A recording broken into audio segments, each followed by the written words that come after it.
There's a saying in marketing that if you're trying to speak to everyone, you are actually speaking to no one, right? If it doesn't ring a bell with any specific person, it's just going over everybody's head. It generates too many questions instead of you just being the answer. Hey, everybody. Welcome to another episode of the Trust Driven Insights podcast. I'm your host, as always, Dr. Josh Satterlee, and it's my pleasure today to be joined by my favorite acupuncturist in America, because I do love our Jess Reynolds up in Canada, but in America, and that is Michelle Grasek. Michelle, how are you? I am good. Thank you so much for having me. Yeah. Michelle, I'm very excited. I was very excited to meet you a few months ago, and we shared some funny moments and some good experiences.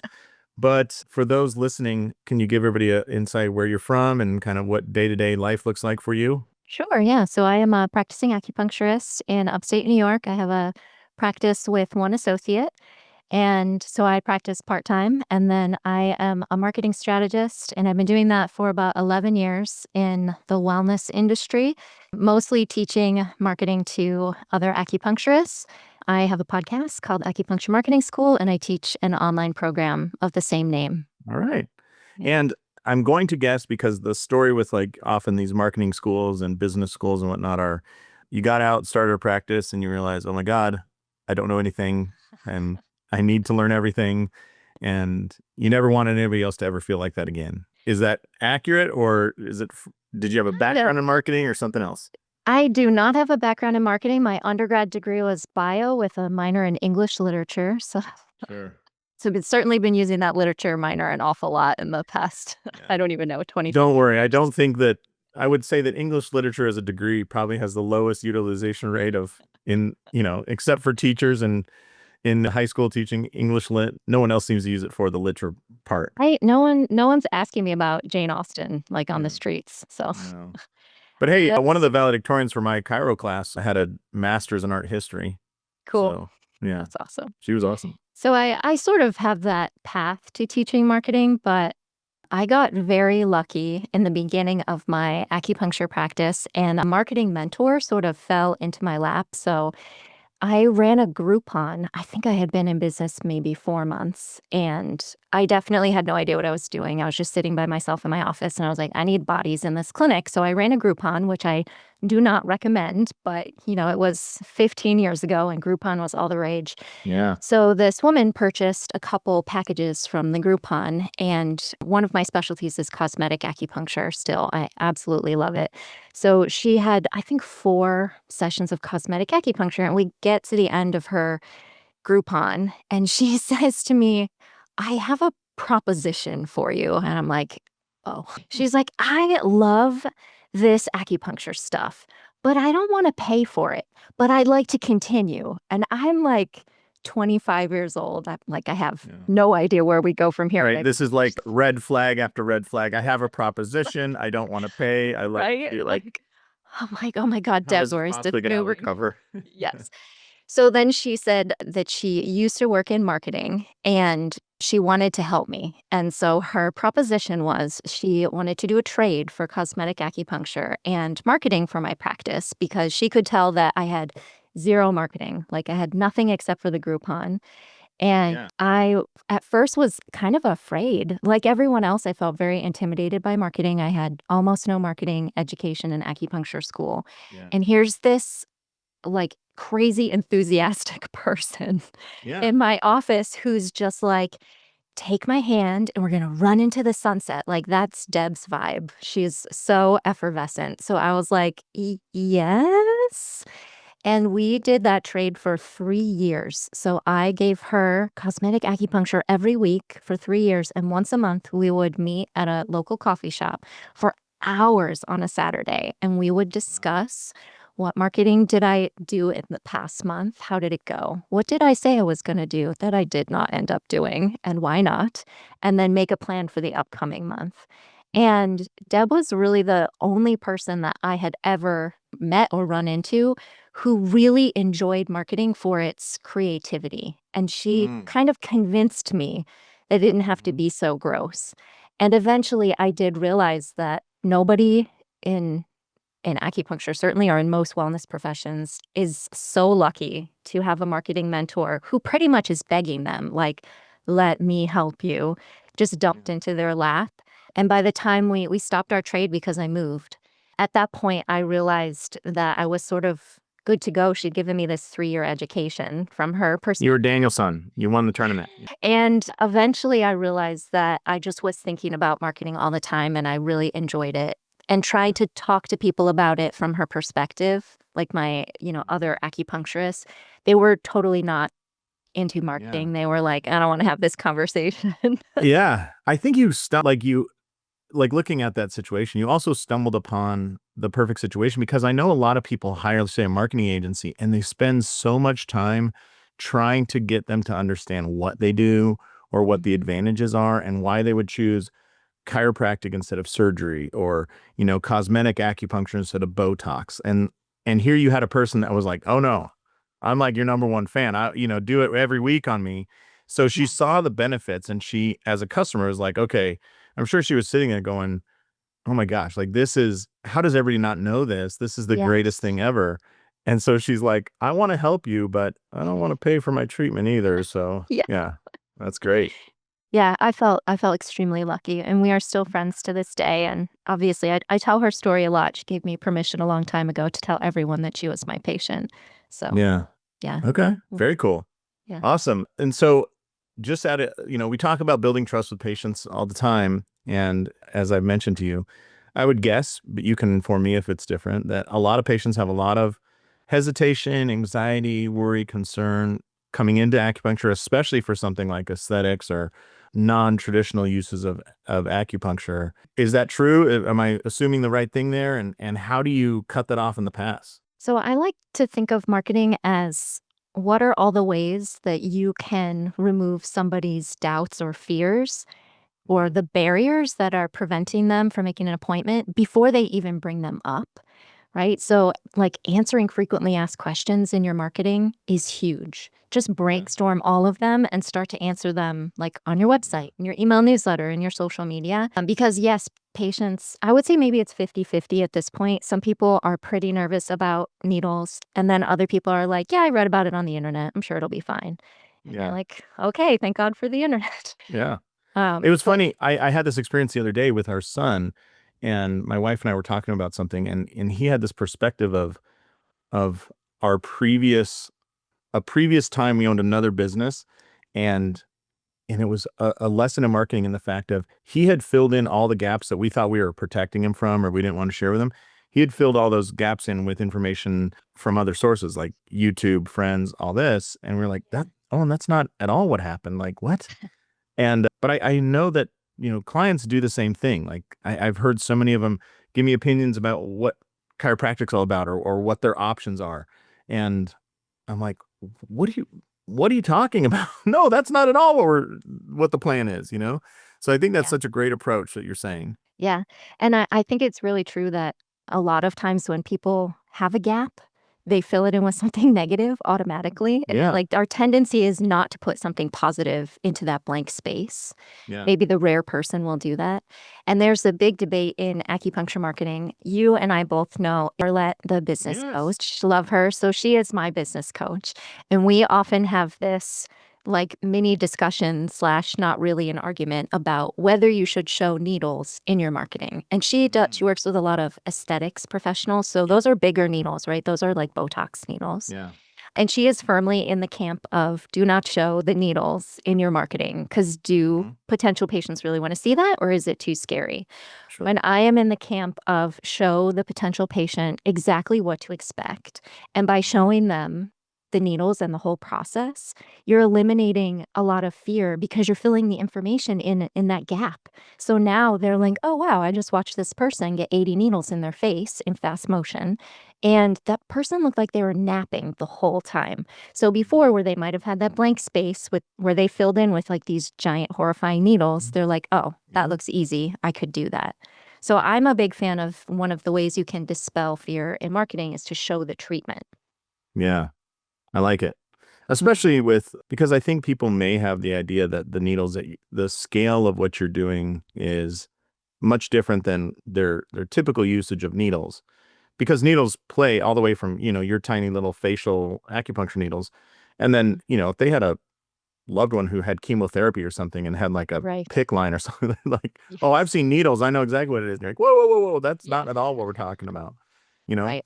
Yeah. I had a patient one time and I learned to ask the question, like, what's your understanding of this? Like when I would render their diagnosis. So I had this woman and she had like a 3 millimeter disc bulge at L45, which is like for any chiropractor, like this is bread and butter, normal, nothing to be concerned Sounds of. scary.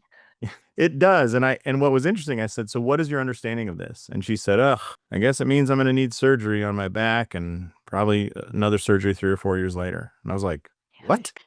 Why do you think that? And she's like, well, my sister's a nurse and then she named a local spine surgeon. Right. Yeah. And turns out her sister's her best friend. They spend all this time together. And so her sister only told her stories about people in the worst possible position of back pain, right? Yeah. So she thought it was a light switch. Back pain, surgery. Back pain, surgery.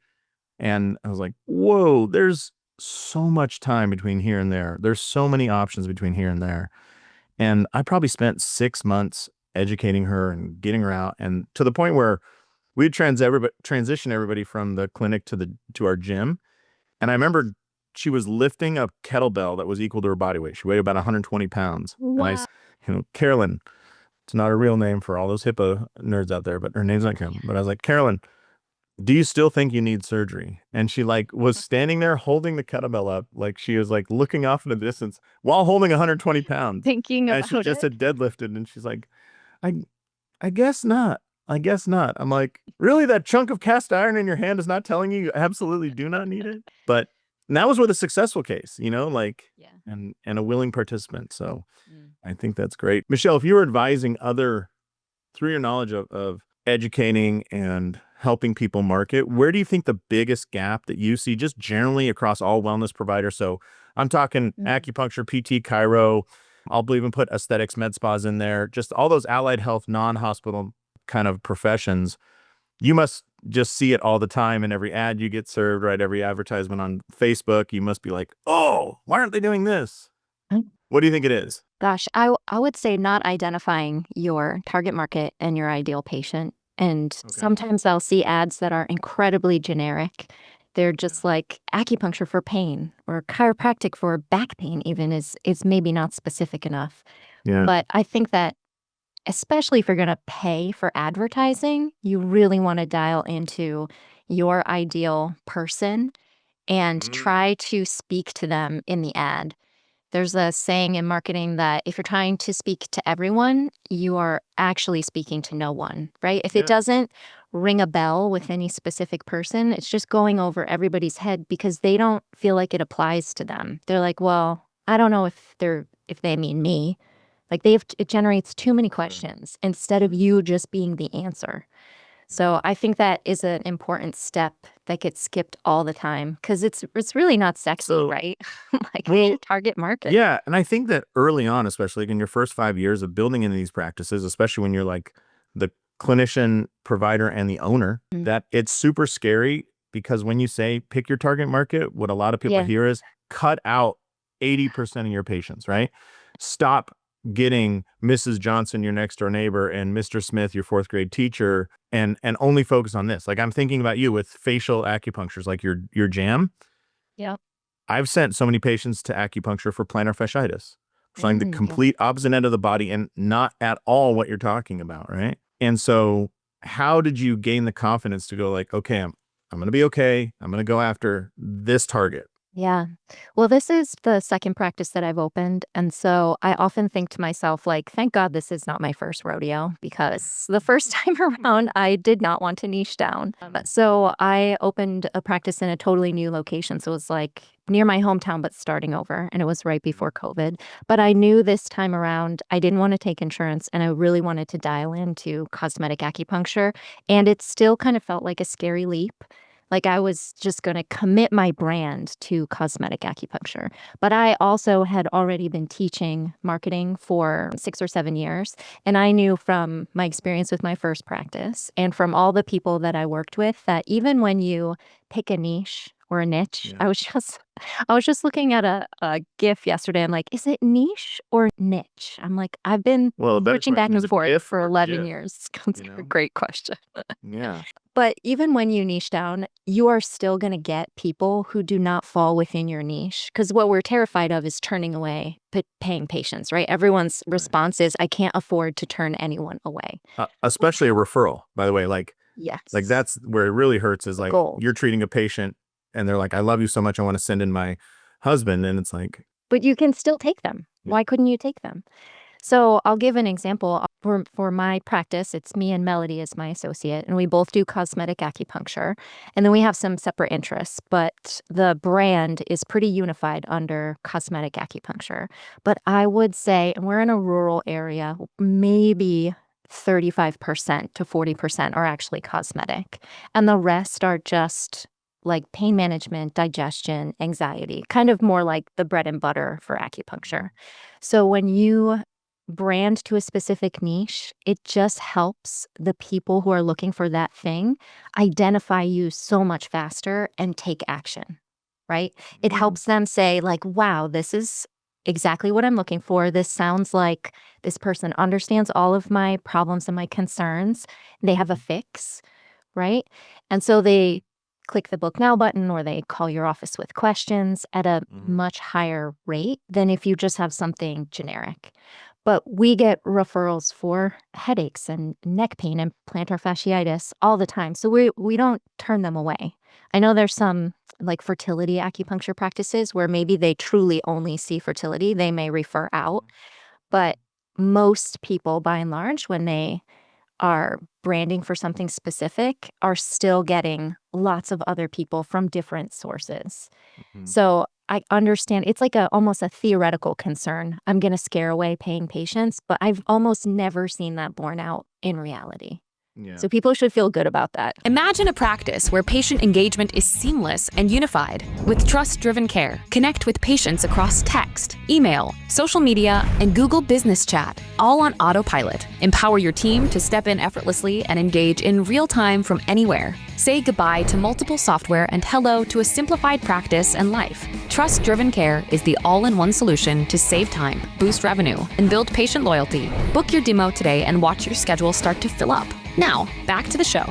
And I will say that the other advantage is there are going to be hard days in practice, no matter what you do. But when you're working on the people you really like to, it just is a different feeling on those hard days. You know, I love working with golfers, and I always joke like my perfect client is an over 65-year-old country club golfer that plays at least two rounds a month. If I can get them to 4 rounds a month, even better. They have an unlimited need for care, right? There's no joint in their body that doesn't need to move more. And I'm like, I'm a chiropractor. I help every joint, right?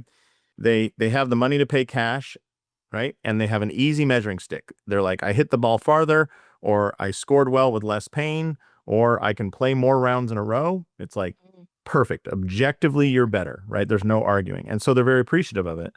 And there's a few other details like about 4 o'clock, I turn into a total pumpkin. I'm like useless at work. And so golfers typically will get treated early in the morning versus like basketball players and stuff that are, more towards the afternoon. But one of my patients said that my patient base is male, pale, and stale. It's old rich white guys, which was very flattering picture. Yeah. So maybe I should just do that in my marketing, right? It's like we only treat, anyways. I think the problem will be whether they identify as exactly. Are you old and broken? They're like, what? No. But wealthy and you like to go to bed early? What's going here? You're like, oh, wait, I'm back in. But anyways, to your point, like we always basically somebody said, we treat golfers and their families. Like, because you're going to get their wives and their husbands and their kids because you're just a trusted provider.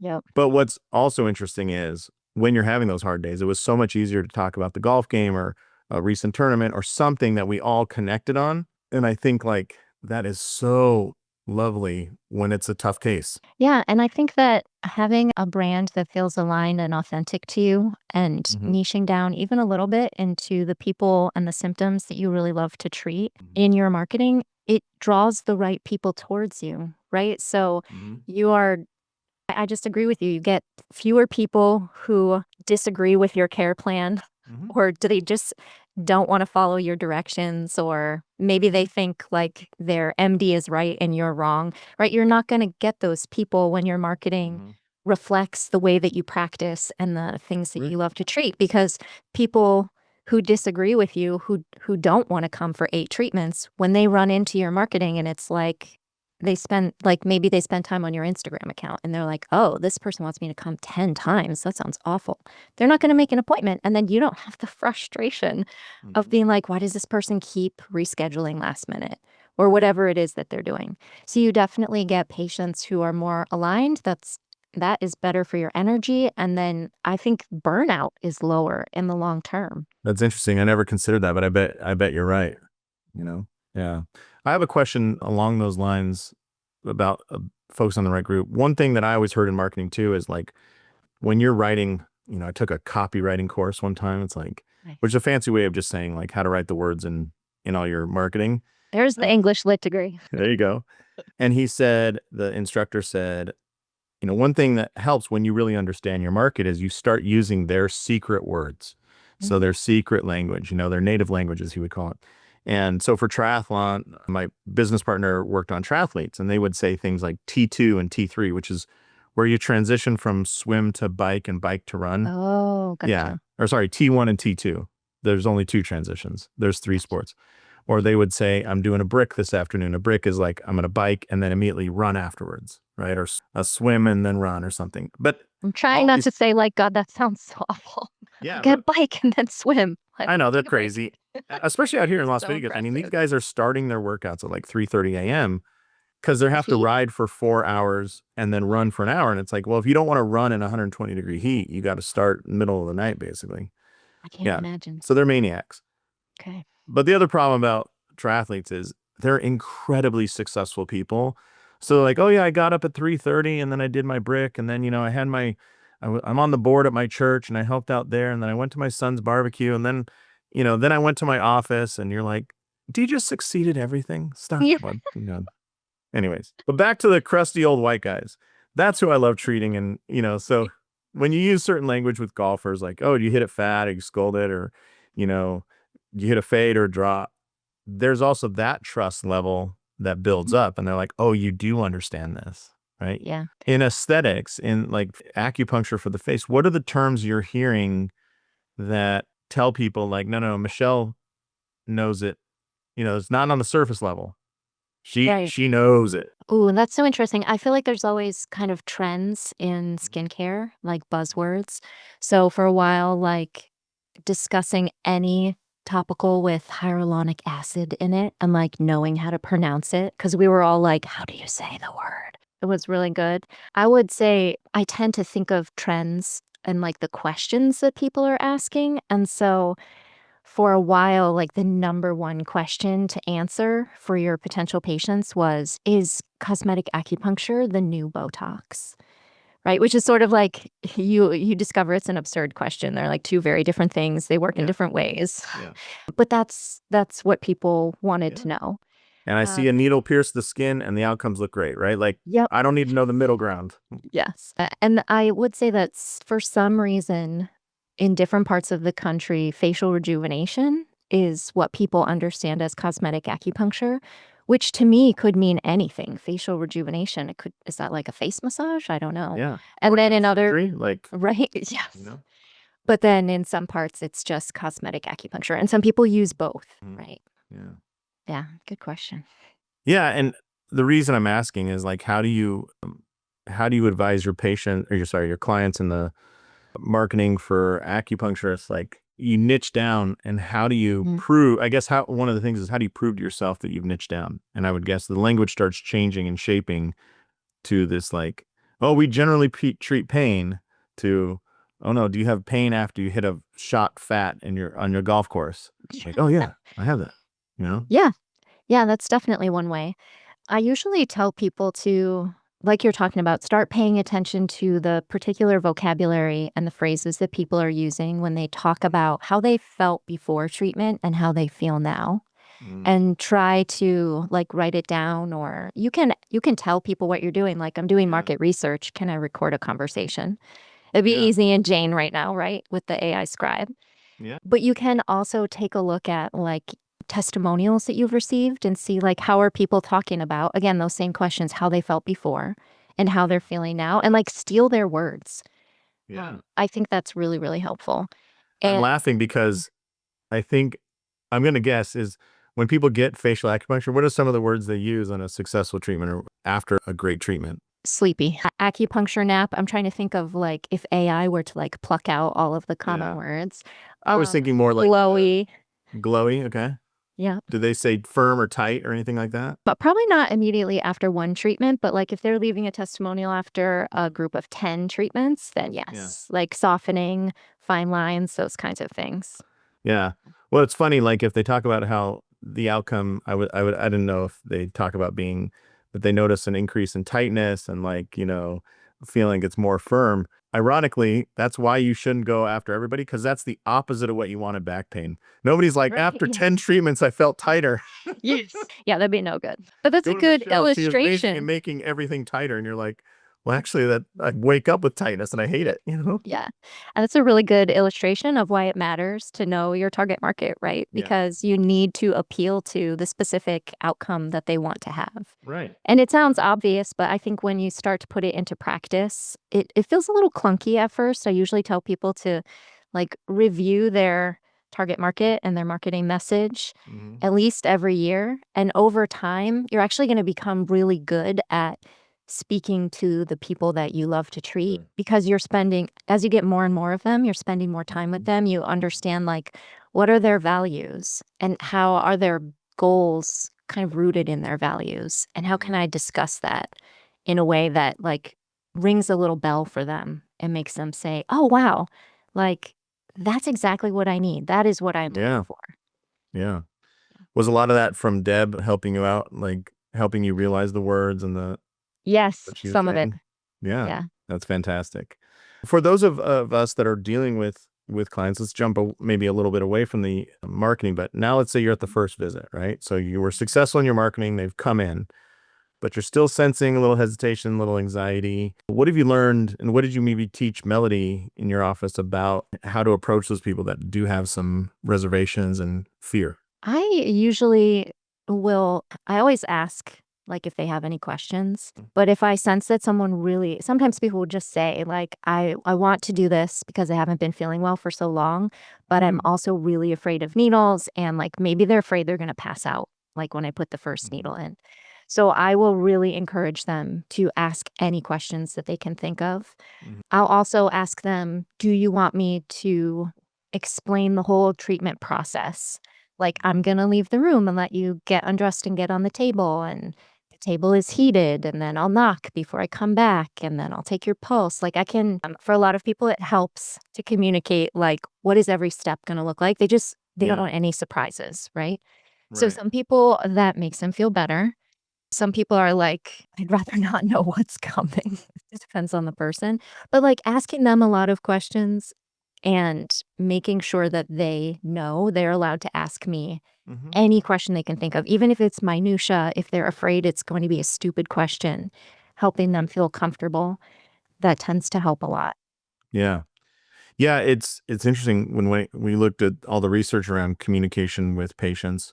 Any form of autonomy, any ability for them to choose, even if you're giving them a fake choice, like, do you want to come in twice a week for 6 weeks or 3 times a week for 4 weeks? They're both 12 visits, but if you choose it, it's way more powerful. And just Yeah. offering them the choice of like, do you feel free to ask any questions you want?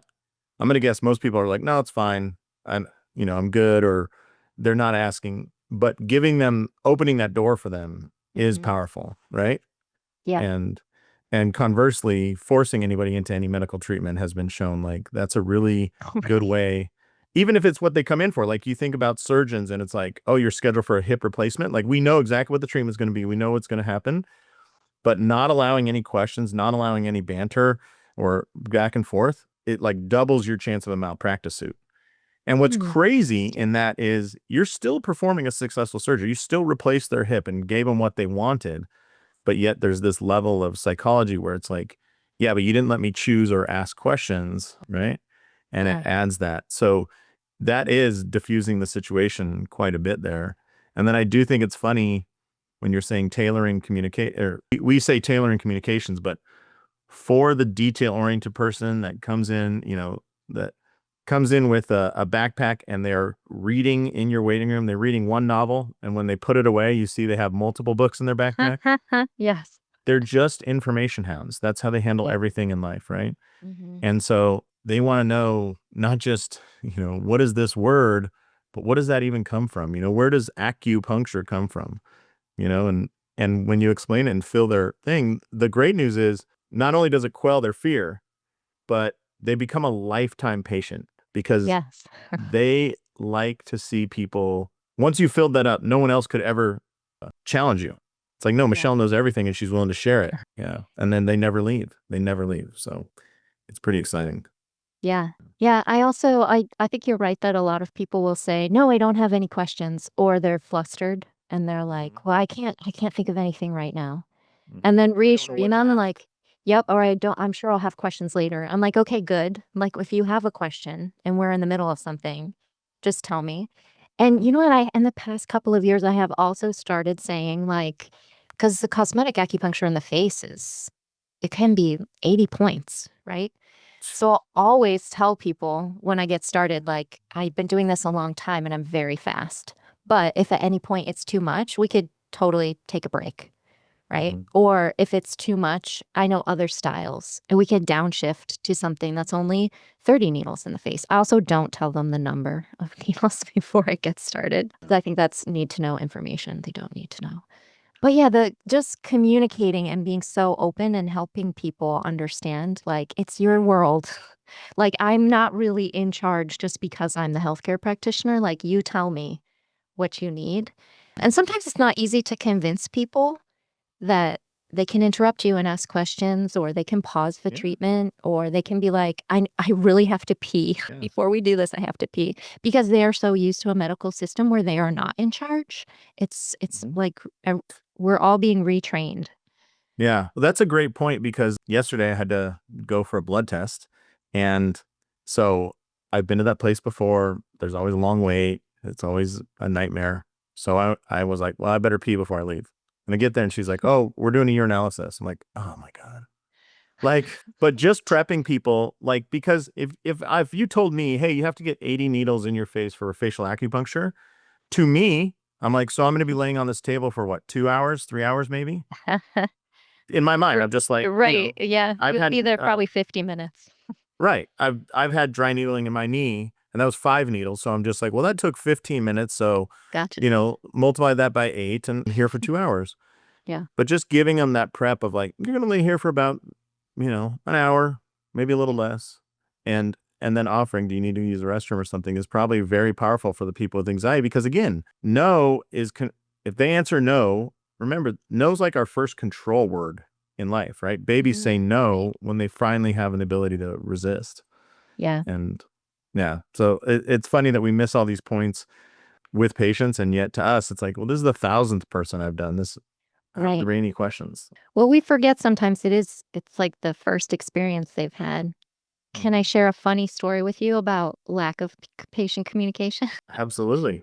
So when I was Really good in autonomy, by the way. You let me choose? Yes. You could have said no, so thank you for letting me tell the story. When I was in acupuncture school in my 3rd year, we had a lot of autonomy, right? Like, we were treating patients on our own. We just had to run the treatment protocol and the principles by our professor, and they would come in and check our needling and like run through it with us, but like we were mostly on our own. And I had this woman who was visiting, and she was from Germany, and really her English was excellent, but we must have had a lapse in communication somewhere. And I think all it was is that I did not tell her how long she would be resting, right? So in her mind, it's like, I don't know, 10 minutes. So we get all these needles in, and she was laying face down. So she had all these needles in her upper back, and she did have a sports bra on. I'm sitting and I'm doing paperwork in the reception area, and she comes out. She got up off the table with like 30 needles in her body. She comes out and she sees me and she goes, "Did you forget about me?" And I was like, "No, of course I didn't forget about you. You still have like 15 minutes to rest." Yeah. And she was basically like, I had no idea. I didn't know what we were doing. Wow. So she went back and she laid down, and it was, I mean, like, talk about being a disaster and the talk of the clinic for like the full week because she was dropping needles as she was walking to and from the treatment room. And every needle has to be accounted for, right? So we're making sure that everything we're recovering from the floor is accounted for. It's not in her body, et cetera. Yes. But like after that, I realized that it really matters to people that you tell them, like even the brief synopsis of like, I'm leaving the room and you'll be here by yourself for 30 minutes. Like, do you want me to check on you halfway? Or do you just want to nap? Right? Because sometimes people truly have no idea what's going to happen next. Yeah. And that freaks them out. So yeah, it was a very important lesson for me in being super clear and double checking. Kind of like, you know how you repeat the information to confirm that someone understood it? Yes. Yeah. It's, man, it can be a lifetime pursuit to come up with these methods and tricks and tips and all the little things that, you're like, why did it take you 3 years to get started? How come you right out of school, you didn't know everything? It's like, oh, well, because I didn't deal with enough different patients, Yeah. The practice. That's why they call it practice, right? I guess so. Yeah. Well, Michelle, this has been awesome. I really appreciate it. For our listeners, number one, if I have a feeling there's going to be people out there, because I had never heard about facial acupuncture till 2 years ago. But for those people listening, when is facial acupuncture really effective? And like, what are some things commonly treated that you think it really excels with? So there's a lot of different styles of cosmetic acupuncture. I practice mostly what is called Mei-Zen style. And I think that is really the best for improving skin texture and fine lines. But overall, I think cosmetic acupuncture is really great for both reducing and preventing fine lines and some wrinkles. Like it doesn't erase deeper wrinkles, but it can erase some fine lines. And it's one of those things where the earlier you start, the better. It's collagen building, right? So yeah, it really does work. It's amazing. You usually get a face massage at the end. I think people should try it. And if they were looking for a provider, like it's just probably going to say that on the person's website or something? Yeah. Yep. There are some, I guess if you Google either facial rejuvenation acupuncture or cosmetic acupuncture, you can see who pops up in your area. Okay. Fantastic. All right. And then if people want to find out more about your marketing school, where can they find out info for that? Sure. So my website is michellegrasek.com. And I have a self-paced version of acupuncture marketing school. And then I am also doing a live version. And I'm so happy we're rebranding it to wellness marketing school, because in the live version, we'll often get like chiropractors and naturopaths who join us.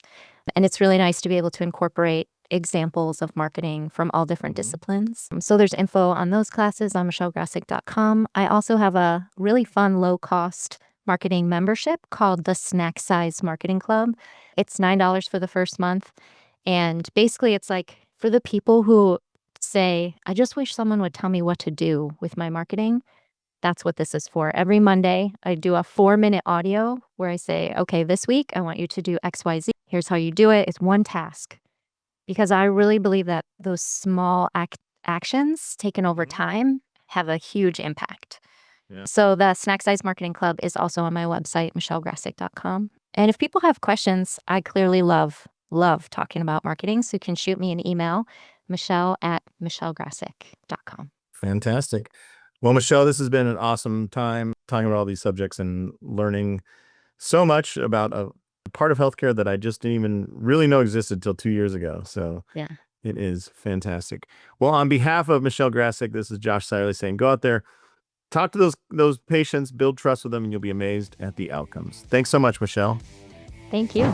Thanks for tuning in to this episode of Trust Driven Insights, brought to you by TrustDrivenCare. Imagine a world where all your patient communication is in one place, seamless, effortless, and on autopilot. That's the power of TrustDrivenCare. If you're ready to streamline your practice, check out TrustDrivenCare.com and see what's possible. Trust Driven Insights. Real conversations. Smarter care. Stronger business.